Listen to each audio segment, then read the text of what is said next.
किसान अगर इस महंगाई में हिसाब किताब लगाएगा तो उसकी आधी कमाई है, आधी कमाई, और महंगाई दोगुनी हो गई।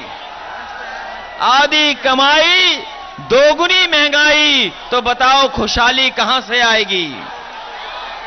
ये नौजवान हमें भागते दिखाई दिए हैं। जब से रथ चला है जौनपुर से, हमारे नौजवानों ने साथ नहीं छोड़ा। नौजवानों ने साथ नहीं छोड़ा, दौड़ते भागते रथ के साथ साथ पसीना बहाते आए हैं। ये बता रहे हैं कि जब 22 में चुनाव आएगा तो यही नौजवान अपनी बेकारी को लेकर के, बेरोजगारी को लेकर के, नौकरी को लेकर के इस डबल इंजन की सरकार को हटाने का काम करेंगे।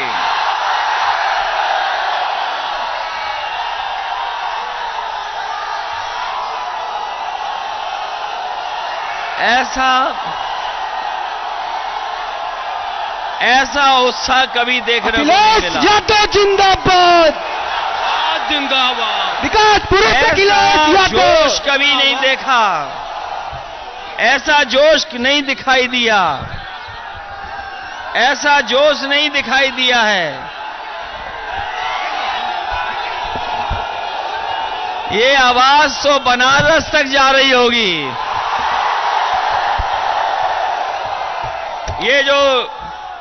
ये जो आवाज जा रही है बनारस तक, ये जो बनारस तक आवाज जा रही है, ये उन्हें एहसास दिलाएगी कि अब सब समाज के लोग साथ खड़े हो गए हैं। ये बदलाव चाहते हैं, परिवर्तन चाहते हैं, खुशहाली चाहते हैं। बताओ इस महंगाई में कहां खुशहाली है? इस बेकारी में कहां खुशहाली है? और कितना अपमानित होना पड़ा है। कोई वर्ग नहीं बचा जिसको अपमानित ना होना पड़ा हो। अपमानित हुए हैं लोग। पुलिस के अत्याचार से पुलिस ने अपमानित किया है। मुझे याद है आज के समय पर नौजवान अपने हाथ में मोबाइल रखता है, और आज के जमाने में जहां इतनी टेक्नोलॉजी आई है, परिवर्तन हुआ है, जहां हर नौजवान कुछ न कुछ करना चाहता है, आज नौजवान अपनी जेब में मोबाइल रख करके दुनिया से जुड़ गया है। वहीं पर मुझे जौनपुर की वो बात याद आती है कि जिस समय नौजवान एक अपनी फिल्म बना करके जो टिकटॉक चला करता था, टिकटॉक के कार्यक्रम बना रहा था, पुलिस ने उस नौजवान को पकड़ लिया।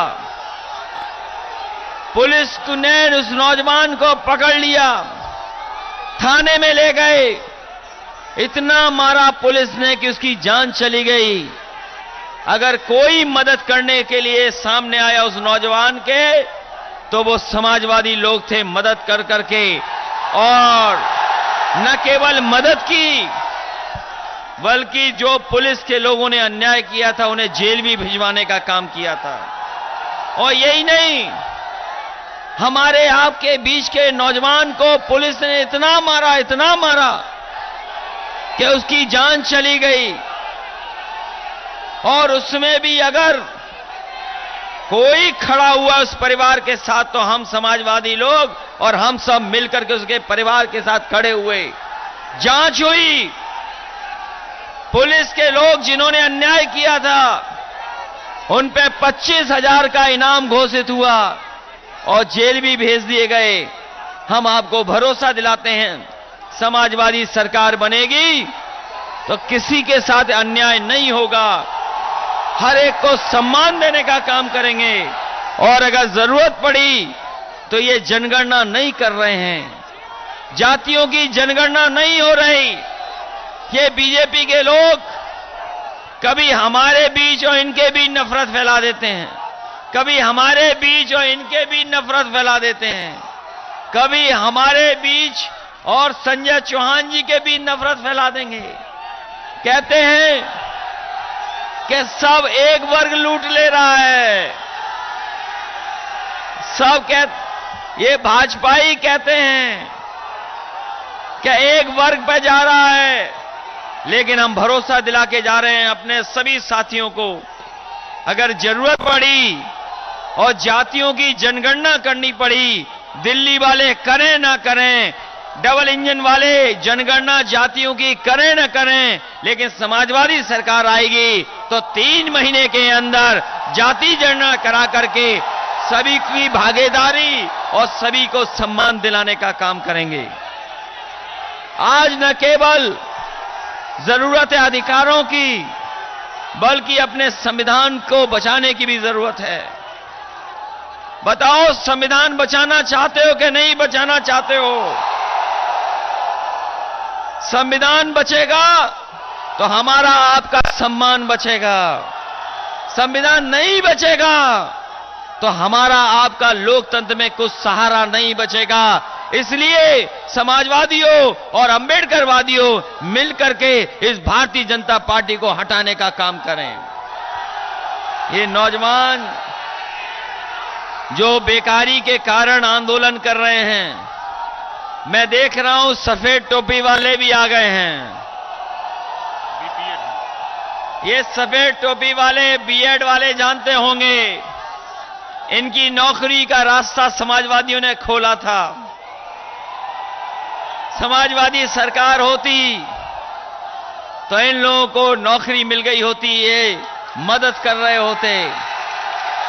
चाहे हमारे बीएड वाले हों, बीपीएड वाले हों, टीटी वाले हों, शिक्षा मित्र हों, चाहे 69,000 हो, और चाहे नौजवानों को दौड़ लगवानी पड़े पुलिस की भर्ती के लिए, चाहे फौज की भर्ती के लिए, अगर विशेष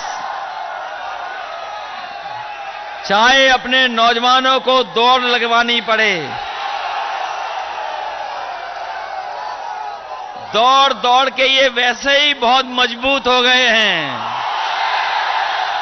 और जब से मैंने देखा है रथ चलते हुए, ये नौजवान हार नहीं माने रथ के साथ। ये तो डीजल से इंजन चलता है, ये तो डीजल वाला इंजन है, लेकिन हम नौजवानों के पास दम वाला इंजन है, दम वाला। ये दौड़ते नजर आए, चाहे हमें फौज में, चाहे पुलिस में विशेष भर्ती निकाल करके इन नौजवानों को सेवा के लिए मौका देना पड़े तो हम लोग देने का काम करेंगे। इसलिए आप चाहे बीएड वाले हों, बीपीएड वाले हों, 69,000 वाले हों, बीटीसी वाले हों या टीटी वाले, सब लोग मदद करना।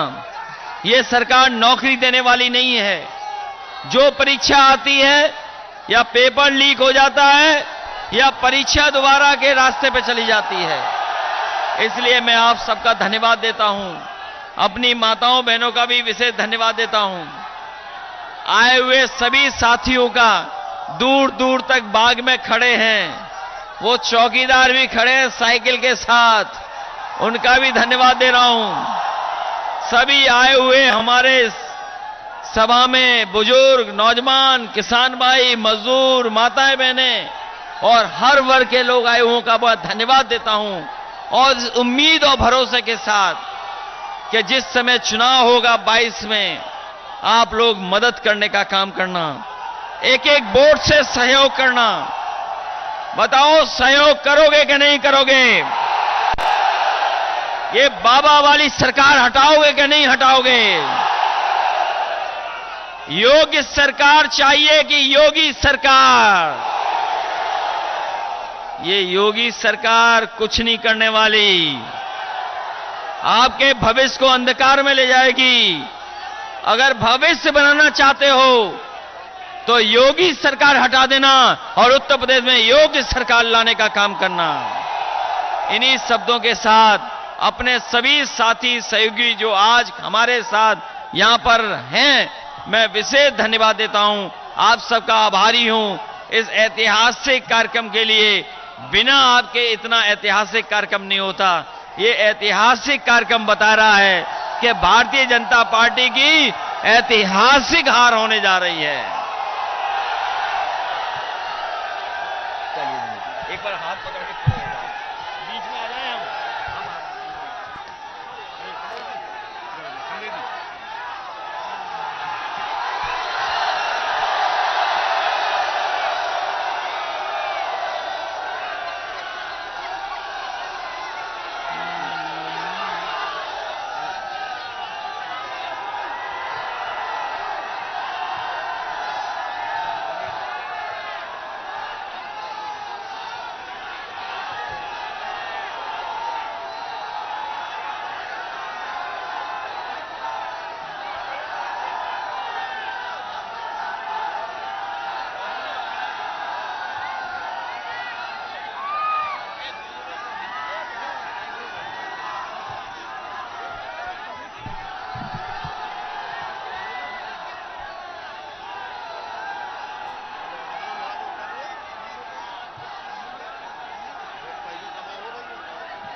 जय जय समाज।